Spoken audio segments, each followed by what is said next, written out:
আউযুবিল্লাহি মিনাশ শাইতানির রাজিম বিসমিল্লাহির রহমানির রহিম। 2010, 2015, 2020, 2025 এর মধ্যে ইতিমধ্যে যেভাবে দেশকে সুগঠিত করে স্বয়ংক্রিয় ডিজিটাল বাংলাদেশ উপহার দেয়া বাংলাদেশ আওয়ামী লীগকে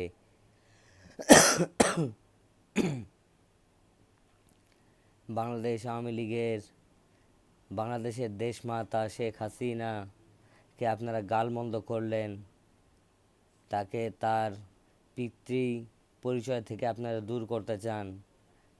শেখ মুজিবুর রহমানের বাসা 32 নম্বরে ভাঙচুর করা হয় এবং সারা দেশে অগ্নিসংযোগ এবং আওয়ামী লীগের কর্মীদেরকে মারধর করে এই ছাত্র শিবির, বাংলাদেশ ন্যাশনালিস্ট পার্টি, লাঙ্গল এবং বামপন্থী দলেরা।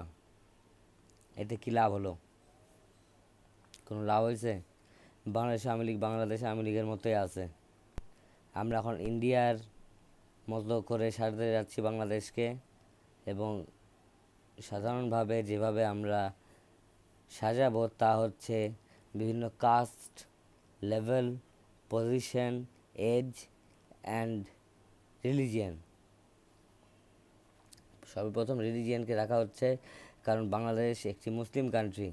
মুসলিম কান্ট্রি অনুযায়ী বাংলাদেশের মানুষ 5 রাকাত নামাজ পড়ে, 5 ওয়াক্ত নামাজ পড়ে, 10 ওয়াক্ত নামাজ পড়ে, রোজা রাখে, ঈদ পালন করে। এর মধ্যে যদি কেউ বলে যে বাংলাদেশকে হিন্দু দেশে পরিবর্তন করে, যেটা বাংলাদেশ ন্যাশনালিস্ট পার্টি চাচ্ছে, বাংলাদেশ বিএনপি চাচ্ছে যে বাংলাদেশকে শুধুমাত্র হিন্দু ধর্মীয় একটি দল, হিন্দু ধর্মীয় একটি দেশ হিসেবে তৈরি করতে যায় ইন্ডিয়ার মতন।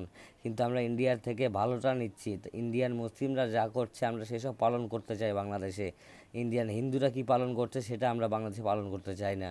আমরা চাই দেশ সুষ্ঠু, দেশের মানুষ সুষ্ঠু, ন্যায় বিচার এবং অন্যায়ের প্রতিবাদ করা হয় এমন একটি সরব সগৌরব উজ্জ্বল একটি দেশ বাংলাদেশ। এভাবে আমরা গড়ে নিতে চাই বাংলাদেশ আওয়ামী লীগ। এবং বাংলাদেশ আওয়ামী লীগ আরও বলবে যে শেখ হাসিনার প্রত্যাবর্তন চাই, এবং প্রত্যাবর্তনের মাধ্যমে দেশ ও জাতিকে আমরা অনেক কিছু দিতে পারি, যা আমরা দিয়েছি। মেট্রো রেল, পদ্মা সেতু এবং বিভিন্ন গ্যাস ফিল্ড, ইলেকট্রিসিটি ফিল্ড, এগুলো দিয়ে আমরা বাংলাদেশকে যেভাবে উন্নত একটি রাষ্ট্রে পদার্পণ করিয়েছি, আশা করি আগামী আরও 2050 সাল পর্যন্ত আমরা যদি থাকি তাহলে দেশ কোথা থেকে কোথায় চলে যাবে তা আর ভাষায় প্রকাশ করা সম্ভব নয়। তো এর মধ্যে আমার নেতা শাহ আলম তালুকদার, উনি অবশ্যই প্রাইম মিনিস্টার হওয়ার যোগ্যতা রাখেন। ওবায়দুল কাদের সাধারণ এক সভাপতি, কমিটি আহ্বায়ক, এবং শাহ আলম তালুকদার বাংলাদেশ আওয়ামী লীগের প্রধান সভাপতি, এবং উনি হবেন বাংলাদেশের পরবর্তী প্রধানমন্ত্রী। এই বলে শেষ করছি।